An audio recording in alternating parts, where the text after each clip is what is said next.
Hey everyone, I'm Matt. Hi, I'm Desiree. And we're bringing you this week's Rising Tide West Coast Swing Guide.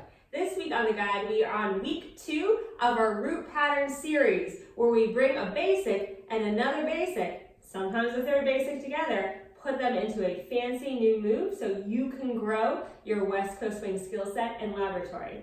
This week, we're going to put a right side pass or an underarm turn together with a push break. So here are our 2 root patterns. We're adding an underarm turn plus basic push break or sugar push. Fused together, equaling this cool new move. Let's call it the pass push right. We're adding those 2 together. 6 counts of music. We're going to show you how to do it. Lead, follow now. Leaders, the start of this move is kind of fun because we get to break one of those rules that we're always taught in our beginner class. Usually we're taught never to go forward on an underarm turn because that cuts off the follower's slot. However, for this pattern, we actually want to cut our followers off. So on 1 and 2, I'm moving forward. I keep doing that for 3 and. Here on 4, I'm bringing my body weight forward into compression. This draws my follower in. I don't need to pull in with my arm. Just taking my own body forward signals to Desiree to match that. From here, as we go to 5, I take my body away, which again signals to Desiree that I want her to go away, and then we finish and 6, like a basic pattern.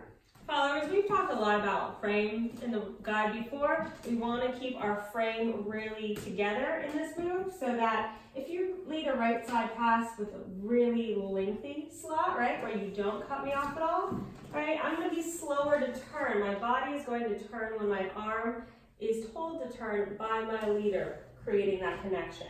Likewise, if my leader really cuts off the slot, you'll notice that I come through a lot faster to turn. So we want to keep our arm connected to our body at all times. We don't want to have our arm going behind our body or just following the pattern as we think we were taught it at first, walking through the steps.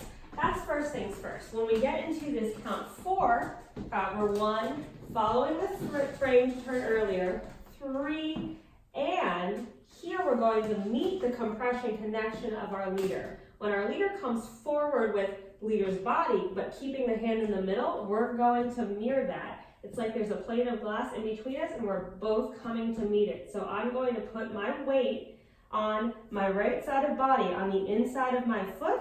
I'm going to keep that weight almost on the inner thigh of my leg. I'm going to keep all of that weight pressing forward in compression all the way throughout my rib cage and my shoulders and my head, all coming forward, pressing.